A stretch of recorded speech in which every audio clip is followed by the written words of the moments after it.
Tonight on the Empire Report, a dream comes true for the family of long-haul trader Marcus Modi, who was found nearly a year after his disappearance.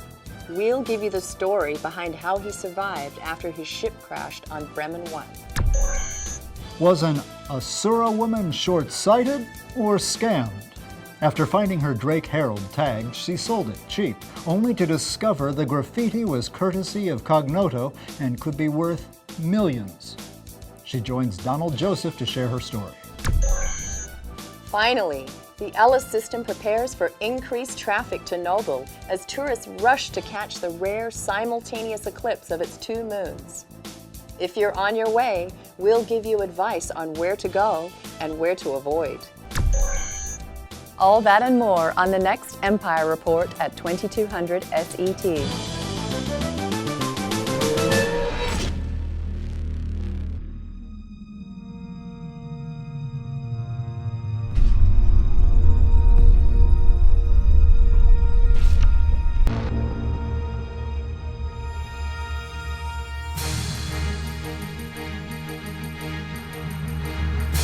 Hey everybody, welcome to episode 59 of Around the Verse. I'm Sandy Gardner. And I'm Ben Lesnick. The social module is out. Yay! Yes! Cool. I actually got kicked out the other day, but we're back. I got back in. So for those of you out there, come join me. Yes, we're having a lot of fun with the social module. We're really glad to have it out there. The guys in Austin, the guys' Behavior, did an amazing job putting this together. Community reaction has been fantastic. We are just so stoked. I think stoked is the only Stoked is the word of the day. Exploring Area 18 on ArcCorp. Yes, so Area 18 is your first step outside your hangar. It's the beachhead into the persistent universe. Basically, we wanted to show you what we've been working on, how you're going to interact with the game, and there's so much more to come. But as you've seen, there's a crazy amount of detail in Area 18. There's shops to explore. Just keep looking. There's cool stuff in there. Dark alleyways are scary. Yes, and they're only going to get scarier. Tony Zurovec, the Persistent Universe director, put out a fantastic roadmap on Friday that tells you exactly how we're going to get from the social module you're playing today in ArcCorp to the whole Persistent Universe over the next coming months. Check that out. All sorts of information in there. And he also left us with a sneak preview of the next area you're going to be exploring, Nix in the Delamar system. Check it out.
I really like that music. It's a pretty cool video in general. It's nice to see what's coming next. Oh boy. All right, we kicked off the Vanguard variants. You can pick up a Harbinger or Sentinel in the Pledge store now. We're very proud of the Vanguard and the variants. As you know, we initially kicked this off as kind of our twin-engine fighter based on aircraft like the Mosquito, the Messerschmitt 110 from World War II. And to do the variants, we looked into other roles that those aircraft would have performed, such as Night Fighter, which is our E-warship, the Sentinel. They would do bomber conversions, fighter bombers. So we did the Harbinger with torpedoes, and we specified all this in the design post on Friday. You can learn how the different variants work, what they're capable of, and with some fantastic art provided by Germach. Check them out. Even if you don't want another ship, it's worth learning about how the Star Citizen world works. E-war document, that's what that is? Yes, along with the Vanguard release, we in design put together a document about how electronic warfare is going to work in Star Citizen. Back in Arena Commander 1.0, we released information about signatures. Ships put off heat, they have cross-section, a variety of different kinds of information that come off of a ship.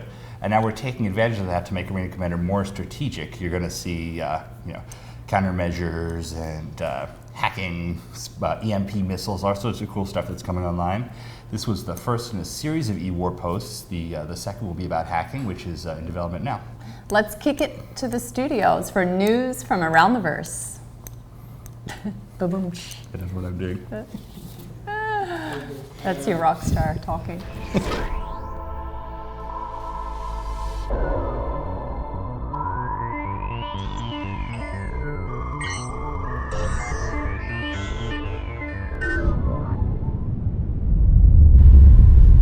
Hey everybody, and welcome back to the sunny Santa Monica office. Too sunny. It wasn't sunny last week though, but we got the sun back. Yeah, it's too hot though. You're here with, I'm Eric Kyron Davis, and this is? Elwin Batchelor Jr.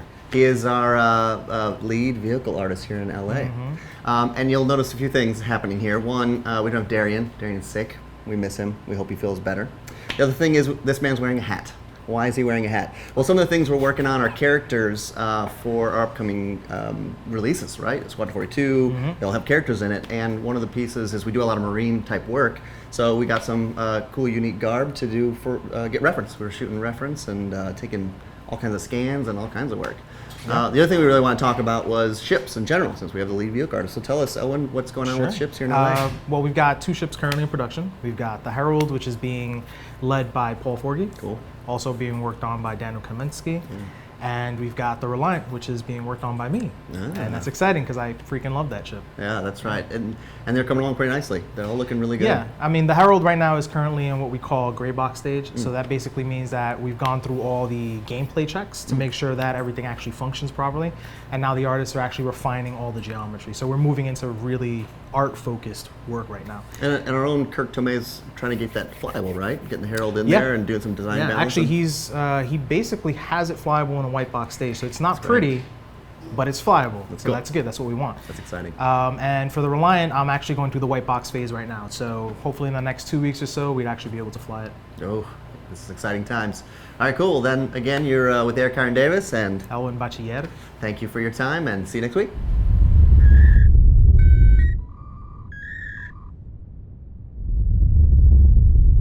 Hey guys, Jake Ross here, Associate Producer of the Persistent Universe, and I'm here with you this week, flying solo once again, to talk about what's coming up next for Social Module. So you guys have now had a chance to play Social Module. We got it live last week, so we're really proud of that and then everything that we've accomplished with that release. We had multiplayer art corp, chat, social emotes, I should say, and player loadout switches in the hangar and in art corp. So next things we're going to be looking at focusing on are persistence, actually getting persistence as part of our persistent universe. So that will be our next big target. Jason Ely will be working on that now that he's kind of wrapped up his work on the generic instance manager. Any bugs that come up that you guys kind of run into on the live service will definitely be looked at first, so we can get that smooth and working for you guys. But persistence will be the next big thing. So. We've also got Tony working on some top-down layouts for Microtech and Crusader. We got the UK helping us out with top-down layout for Hurston. So I've mentioned this before, but we'll be working on getting those into white box phase, those environments. So pretty soon we'll be able to have a full blown-out system of Stanton, where we have multiple landing zones. You can fly out into space, interact with things out in space, different points of interest, and then land back on the planet. So that's in the works. But for the immediate term, we'll be focusing on persistence, getting some of the shared hangar functionality working, so that you can actually invite players to your hangar and go and do Arena Commanders matches with them. And then so that's kind of our next big ticket item. So that's what we're working on this week. That's all I got for you. So see you, bye.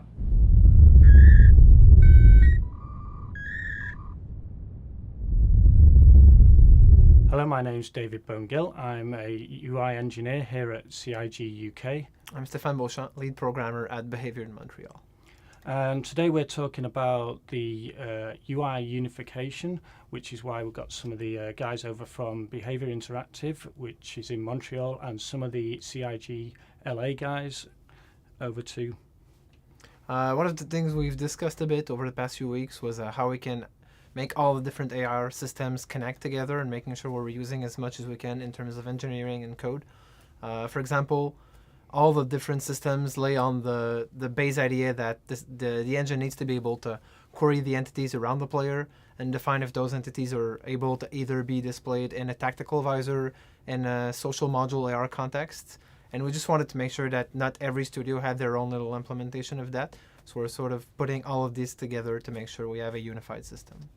And one of the other systems we're looking to unify is the electronic access interface, because now we've got the Star Marine coming online as well as Arena Commander.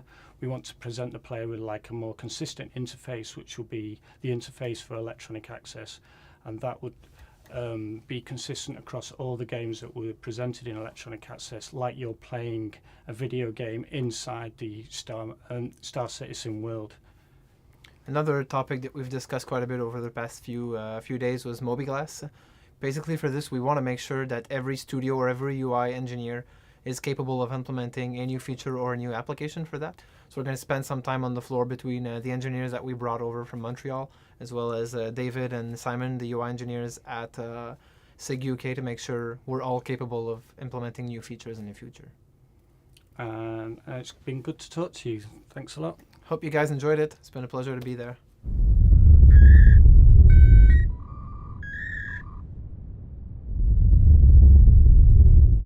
Hey guys, Brian Chambers from the Frankfurt office. I'm here with... Hi, I'm Dan Truffin, Senior System Designer. This week, team's been busy, like all the teams. I'll run through quick, kind of some of the stuff different departments have been doing. On weapons, we recently had a lead weapon artist join us, Toby. He's been digging through the style guide and making sure and reassuring that all the weapons from all the manufacturers have different kind of look and feel to them, shape, language, and so on. On the AI front, our lead AI programmer, Francesco, was in Austin for a few weeks working with the PU team, working on improving the synchronization between animations over the network. Core engine team, busy as always. They've been working on physical EVA model, which is a refined way in which the player will be able to move through zero-G. Working on grid refractoring. It allows huge objects like 8-kilometer asteroids to have proper physics proxies, and the size and the scale on those is pretty nuts. They've also started R&D work on procedural planet generation tech, which is actually going to go a long way and play out at a lot of different places in the game, and they're working closely with design on that. So, can't tell you much about it, but the stuff we're trying to help them with is providing assets and organize prefabs and think of ways we can generate some organic looking cities and mountains, and I guess more on that will come as we have it. Another thing we're working on is atmosphere and life support systems inside the ship or space stations, and thinking how we can have a hull bridge, equalize pressures between room, what happens with AI and players when that happens. One other thing we just started is prototyping and designing hacking, and we're just trying to make it a bit more complex than just going to a door and flipping a switch to open it. It's gonna be a pretty big scope for this, where you can start with a small door and then hack all the way where you have a ship, you hack it, all its shields down, you can hack atmosphere, and they vent into space and they just die. So it has a big scope for this. Above and beyond that, cinematics team has been crazy busy, seeing good progress. As I said earlier, we should be able to see the first stuff in CitizenCon. Wish we could show you more now, but we can't. So yeah, it's for us. Thanks for watching, and we'll see you next week. See you guys. Thank you to our students from around the world. Great work. Yes, thank you. And James had a chance to sit down with our design director, Todd Papy. Thanks, guys. I'm here with Design Director Todd Papy. Todd, how you doing, man? Good to meet you. Oh, great to meet you. Thanks for coming on. How's it like? How's it feel being back in Santa Monica?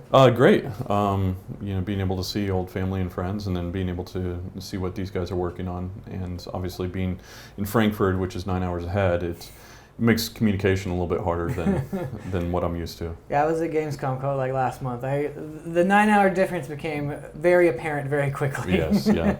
Jet lag is a killer. So how's it going over there? I mean, we've had some check-ins with Brian the past couple weeks, and it's been nice to get a little more in depth what's going on. But yeah, how's the studio? How's it feel over there? It feels good. I mean, a large number of us have worked together for a fair amount of time. Some of us longer than others. I think I'm the youngin with only a year working with that team. We're building the studio.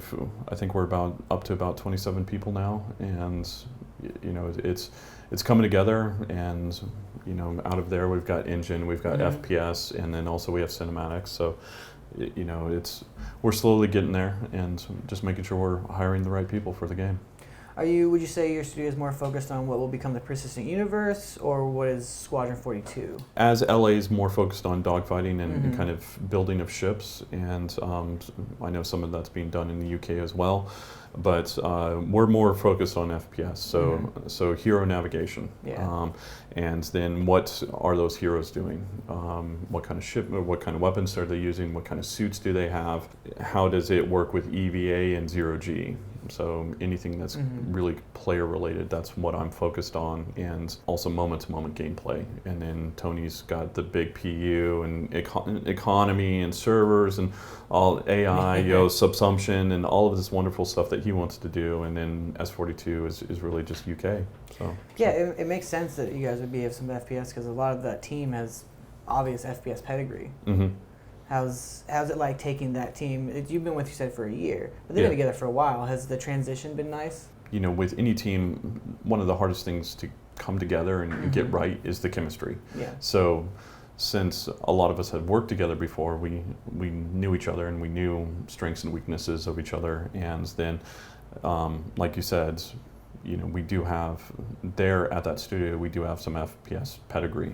Obviously, we've got guys in the UK that have that experience, and Bender here, he's got that experience from animation standpoint, and then same with Austin. So it's just trying to find, who can I pull from the UK? So for example, John Crew and I, we talk about weapons all the time, and since he has the experience from Crysis and Crysis multiplayer and Homefront, then basically he's been an invaluable resource. And then Bender's experience with Crysis as well as Homefront, and my guys from level design perspective and also systems design. So it's wherever we can find the resource to help support us, then that's what we look for. Yeah, so how is kind of coordinating all of our designers on like a global scale? Like what is the hardest part about doing that? Hardest part is probably communication. Yeah. I mean, obviously with the time differences, and then just making sure that if we're working on a system, say for example, like Calyx, he started the grabby hands and kind of cargo system, versus the UK was starting to do a looting system, and in reality those should be combined and work together, because you're putting something into a box, you're taking something out of a box, or you're holding something. And then now we got to figure out, okay, well, how do we do that in space? we understand how we do that on the grounds, but then it will be pulling a designer from each discipline or each area and saying, okay, how are we going to pull this together and move this forward? So what was it about Star Citizen specifically that interests you? What made you want to come on board? For me, it's the scale and scope of the project. I mean, there is that ambitious nature. Prior projects I've worked on are fairly ambitious, and the way that, in talking to Chris and Aaron and understanding their thought process on it and saying, okay, what's cool? All right, well, this is, and it's going to take this long. Let's say it's 5 years, okay, to build that out. At previous game companies, it's no, you've got 2 to 3 years, or 4 years or whatever, and then you've got to take your idea of what's cool and shrink it, versus what they've talked about it is, okay, what's step 1, what's step 2, what's step 3, and then let's make sure that we're figuring that out and building towards those things. And once we get to step 1, we get it out to the community, then you start seeing what they glob onto and really enjoy, and then from there that will adjust how we get to step 2, or it will adjust step 2 completely.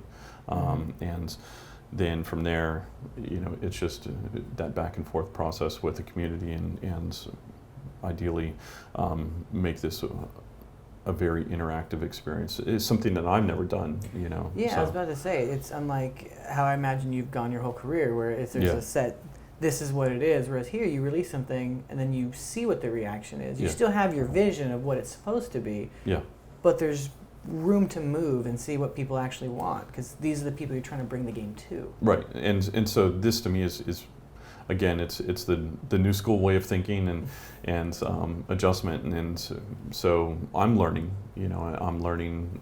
Okay, well, all right, well, we got to get this out.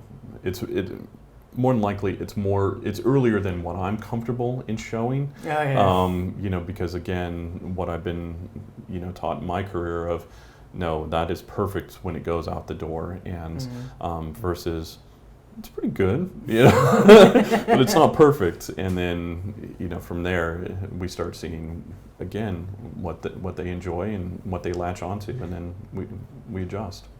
Yeah, that's awesome. It's a cool thing about this project I've never seen before. Yeah. All right, well, thanks again for coming on. Once again, this is Todd Papy. Back to you guys. 'Cause he's Todd Papy. Oh, wow. I was wondering where you were going to go with that one. Thank you, James. Thank you, James. Nice to have Todd in Santa Monica for a bit. So we are super happy with the social module. Guys in Austin did a great job, and the community reaction is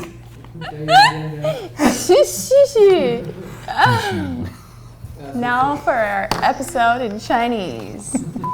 So we are absolutely thrilled with the reaction the community is having to the social module. Stoked. Stoked is the word, stoked. yes. We It's are the word of the stoked, day. yes. So let's check out some of the guys in Austin who put it together. We're going to see what it was like the last hours before release.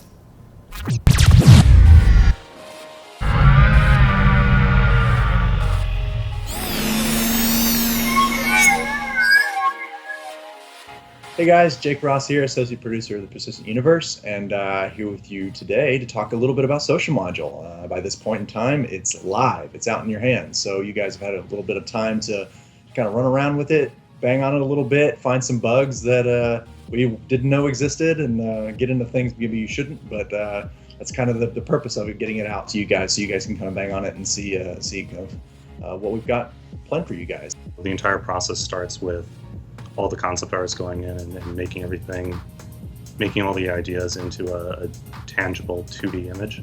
And then it goes to 3D artists and they go in and make everything in 3D. And then it goes to the level designers, they put everything together.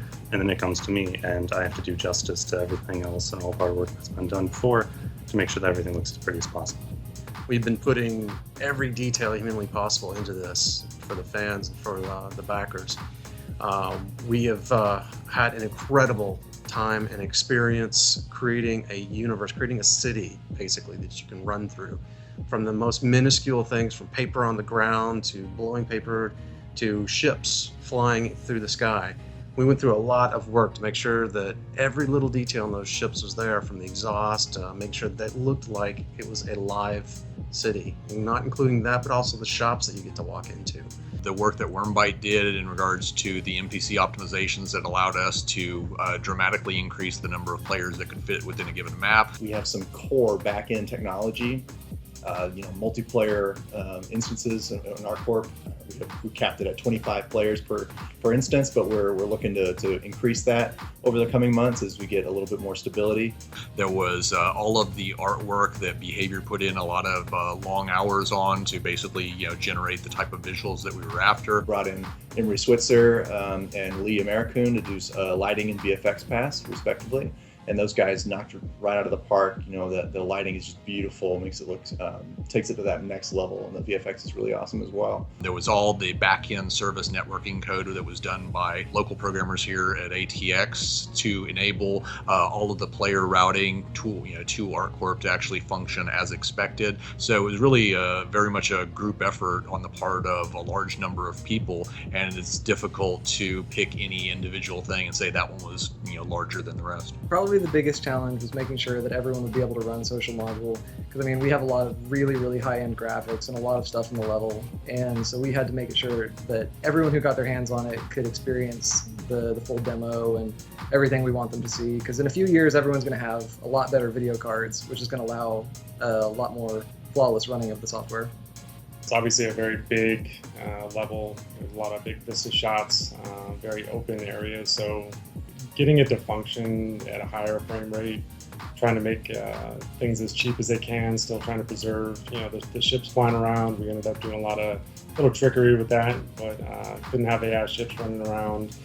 Getting things to appear random, when they're a little more scripted, is definitely a challenge. We would put new stuff in, but we'd also have to make room or adjust the existing props or assets that were in the level and ensure that nothing was out of place, nothing looked weird, there was no problems or errors or bugs or visual issues, which came up surprisingly every day. We would have to go back and make fixes and make adjustments, and by the time it was done, we would go through and we would just look for the most minute issues to fix, and there was always something, and there probably always will be. But it was a blast, it was an experience, and I'm just so grateful to be a part of it.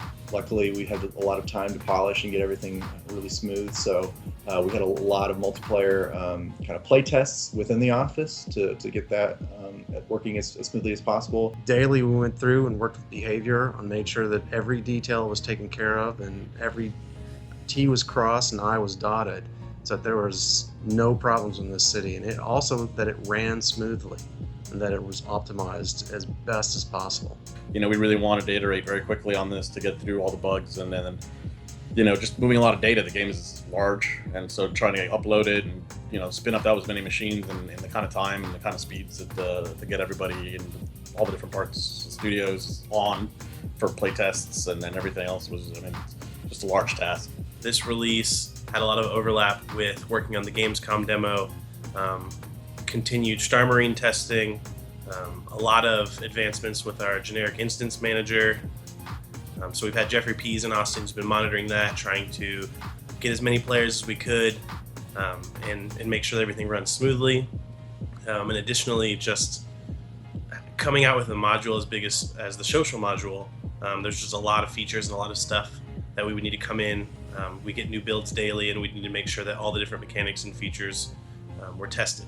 We were doing some local focus testing, just kind of in-house stress testing, and we get 25, 30 players inside of ArcCorp running around in the impromptu kind of like dance parties, and we'd all get shoved into the bar and be hanging around the bar, and it was basically like almost as if we had seen the environment for the first time, even though we kind of knew this place like the back of our hand anyways. It was very nice. I enjoyed it very much. We went through several iterations on the screens, mainly the billboards. One billboard took me 15 hours to animate, I think it was. Just making the world come to life, really. In the medical bay, there is an Easter egg of one of the employees' x-rays if you go into the medical bay. Of this first release, we wanted players to be able to chat within the game. Someplace outside of our forum, so they could actually go load up the game, talk to each other, communicate, have fun, and it kind of brings the community together, which is a nice step forward for us. trying to add all of the cool emotes as they were coming in when we were working on this. We were still getting fresh mocap, and just getting it all in time for this release was sort of challenging, but of course we did it, and it's still going on. We're gonna keep adding emotes, so the work isn't done, but I'd say that the timeline rush was pretty harsh. Well, I'm really proud of the way the backend services have evolved over the past number of months. However, that's not something that the players really see. We now have the ability through the General Instance Manager to carve out the universe. I'm excited for them to see this level. As large as it is, as encompassing as it is, it really brings you in, and you walk around and you really see an amazing environment that has far more fidelity than I've seen in many other levels in the past in games. And there is so much detail in here that it will blow you away.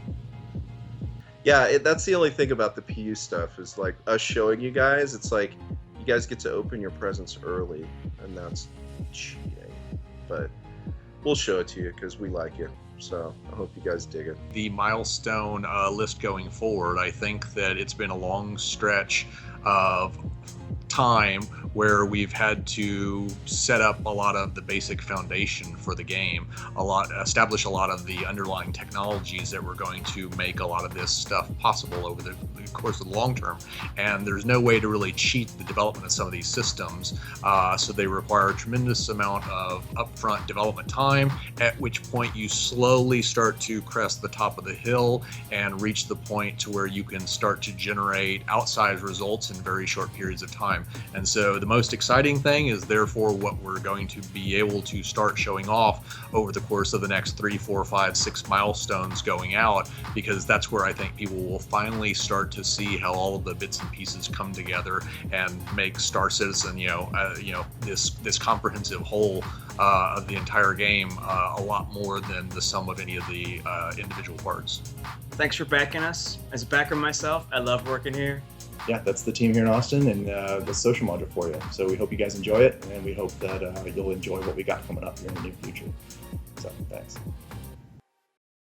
Great job to everyone over there in Austin. We are certainly pleased that you've put in all that effort to get the social module out there.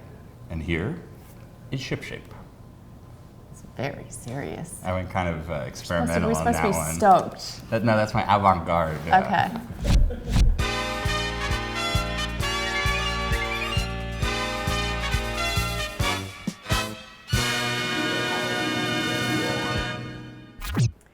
Hello everyone, and welcome to this week's episode of Ship Shape.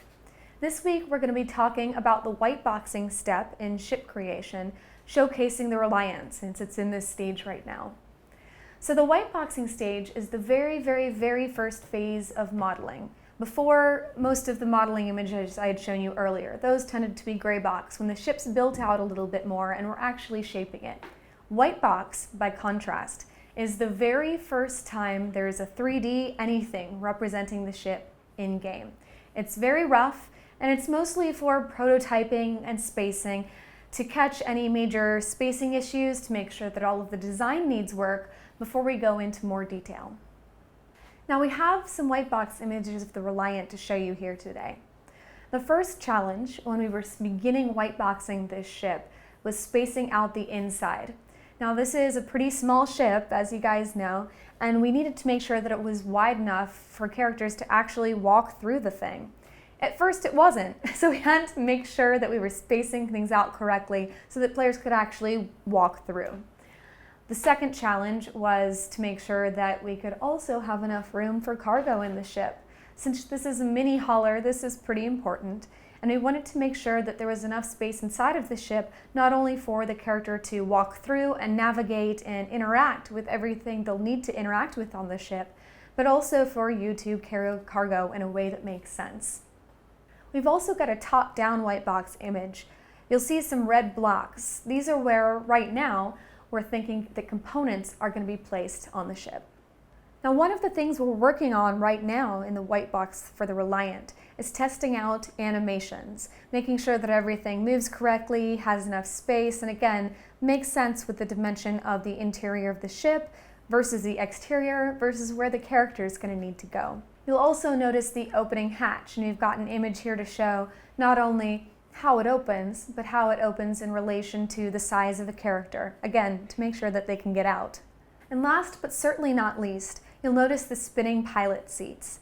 These are one of the coolest, unique features of the Reliant, and one of my favorite things about the ship. We have the white box animation for these, again, in reference to the size of a player, so you can imagine how a player will be able to walk up to the seats, how they'll fit into them, and then once inside, how the seats are going to move. Thank you yet again for joining me on Ship Shape this week, guys. Back to you, Sandy and Ben.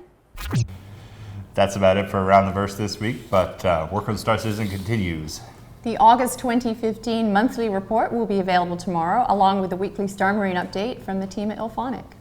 And now Sandy and I are leaving. We are headed to Atlanta for DragonCon. Yay! So if you're going to be out there, we have a panel on Saturday, and we're on a couple other panels on Sunday about the Big Star Citizen Q&A, Saturday 5:30 in the Hilton. We'll be there. We'll have some swag to hand out. We'll be happy to answer your questions. Look for us on the floor too. We feel free to interrupt us. We're not scary. We love chatting spaceships. So. Although I might be in cosplay, so we'll see how scary that is. Yeah, that's scary. So that's it.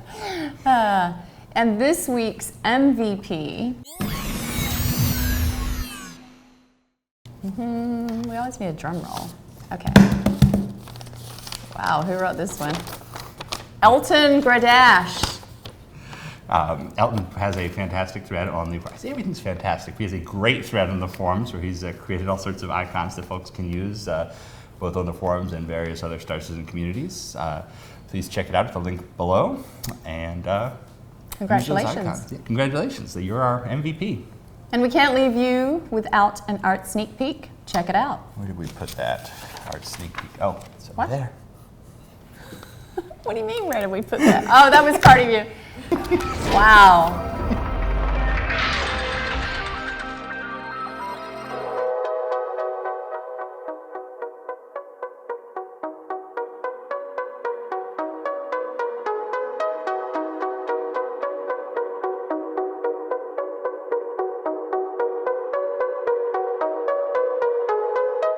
Be sure to tune in to Reverse the Verse tomorrow at 11 a.m. Pacific on Twitch, where we'll be answering your questions about that sneak peek and everything else Star Citizen related.